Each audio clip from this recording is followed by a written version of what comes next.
internet, short videos, 1 minute. Really going to focus. Right, one. If you want to learn English, or you want to improve your English, first question you need to ask is why? And secondly, have you got the time to allocate to it? These are the two most important things. Why do you want to learn, and have you got the time?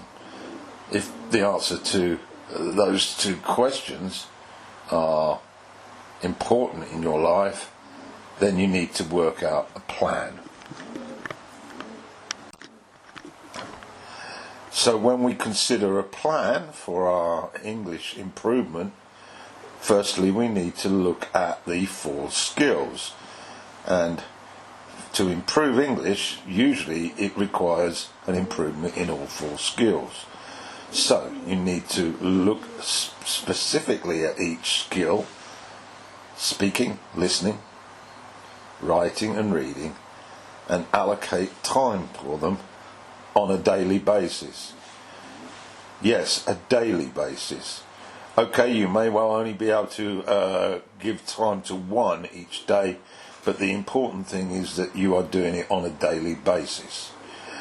Okay, so you need to allocate the time. I would suggest a minimum of 30 minutes a day has to be allocated if you want to achieve your goals. So if we then look at the first skill, let's look at speaking. Now, what we need to understand is, how can we actually practice speaking? Now, if we're in a situation where our family can't speak English and our country is one that doesn't use English outside, and you don't have a partner, you're going to have to create your own environment for speaking English. And you can do this through introducing monologues to your day. This is when you're doing a diary and you're using the English language. So you get a monologue, about 30 minutes, describing what happened in your day in speaking. In addition, speaking skills are linked very closely with pronunciation.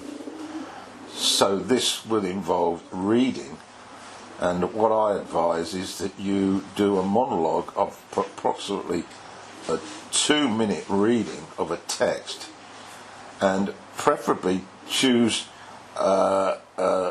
some text that you can hear. So a good example would be somebody speaking on YouTube. So you get the caption file and then you start to read that, and you can compare it with the native speaker, and so immediately you're getting into the issue of pronunciation shortfall.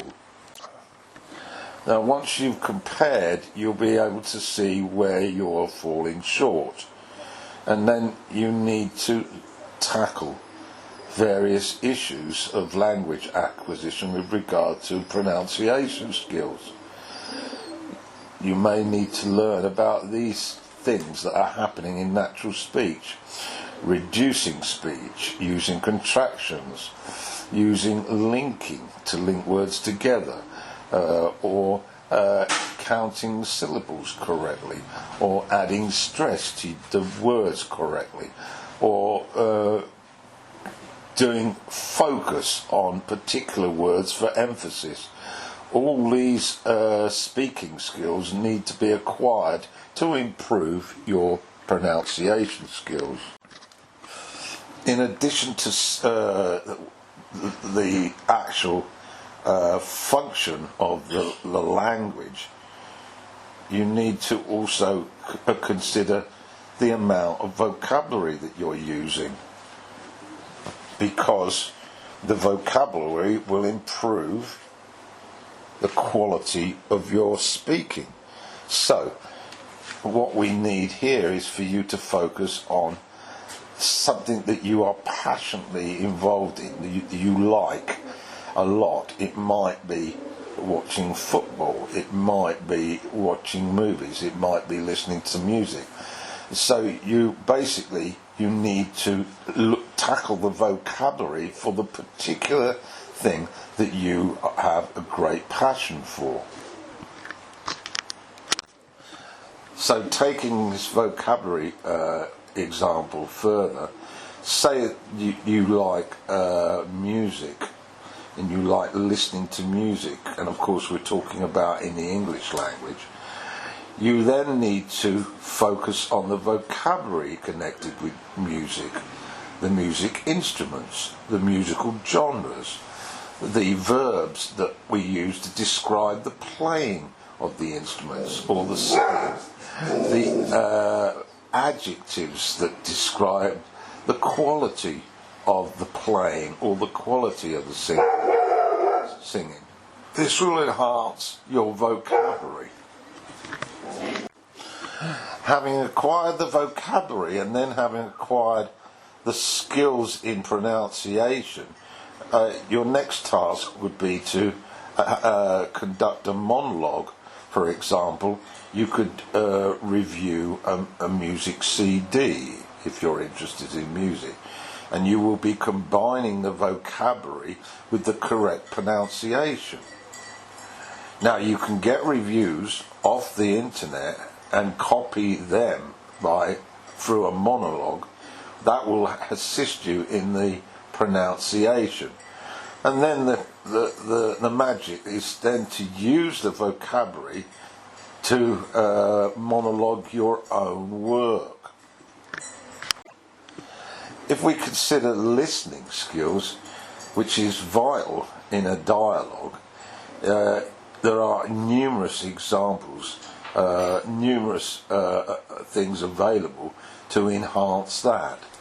YouTube has got a wealth of material, and so once again, if you choose your topic that you like, let's say for example it's basketball, you can listen to commentary on basketball matches and familiarise yourself with that vocabulary. And then what you need to do is copy the video and then mute the sound and add in your own commentary and compare it with the commentary that was heard. Now, you may want to copy part of it, but not in its entirety. Many students say, well, I want help with my writing. Well, writing can only improve if you do it. So basically you need to again earmark regular times for writing, focus on what you want to write about, and then do it. I usually suggest a diary initially, but maybe you want to do something specific, like you might want to write about, for example, the fruits in your country. And so you then do the same sort of process with regard to vocabulary, but you also need to then focus on grammar. Now, grammar acquisition is really tedious, we know that, but you may well, for example, if you were to describe fruits in your country, you'd be using present tenses mainly, because they're there now. So you would need to brush up on your grammar in the present tenses. But once again, vocabulary is vital here. And sentence construction, well, again, you need to try it.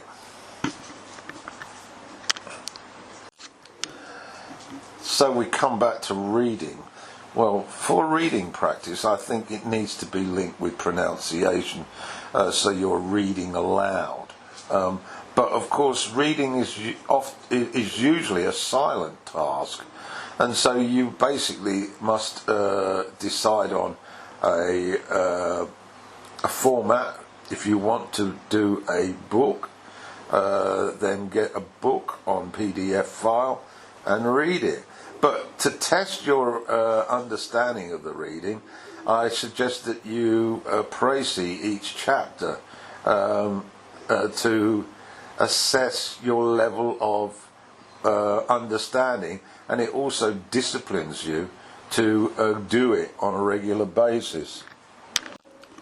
Now, the issue of feedback is vital when you're learning English, and this is where we get into the issue of money. All of what I've described previously you can do on your own at virtually no cost. But when it comes to feedback, whether it's feedback on your pronunciation skills, on your speaking skills, on your use of vocabulary, on your use of writing skills, all of these at some stage will need to be evaluated, and you need to have some feedback. Now, if you're fortunate of having somebody who's prepared to offer time for free, all very well and good. But if that isn't the case, then I would suggest that you try and find someone who you can consult with on an occasional basis to give you feedback.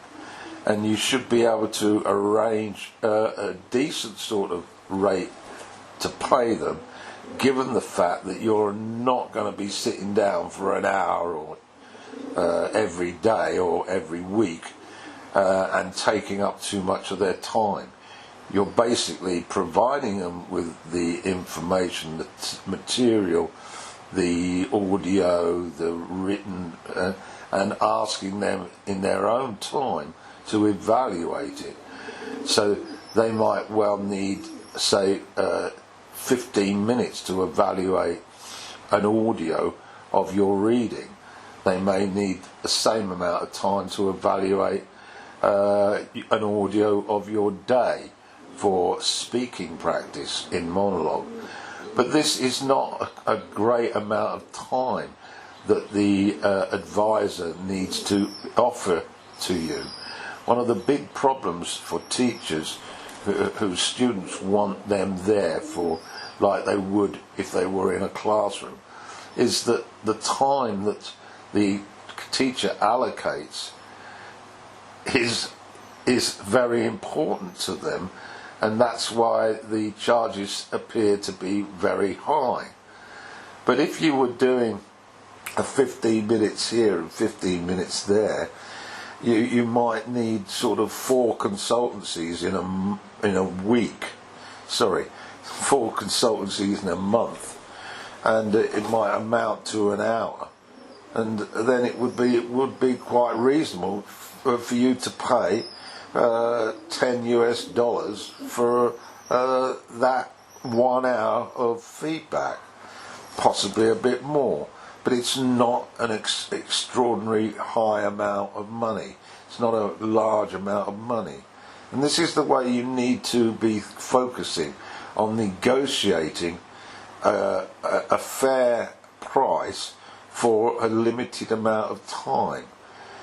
If teachers are unwilling to offer advice in small chunks like that, then move on and find somebody else, because basically you need to be careful with your finances and maximise what you're getting out of it.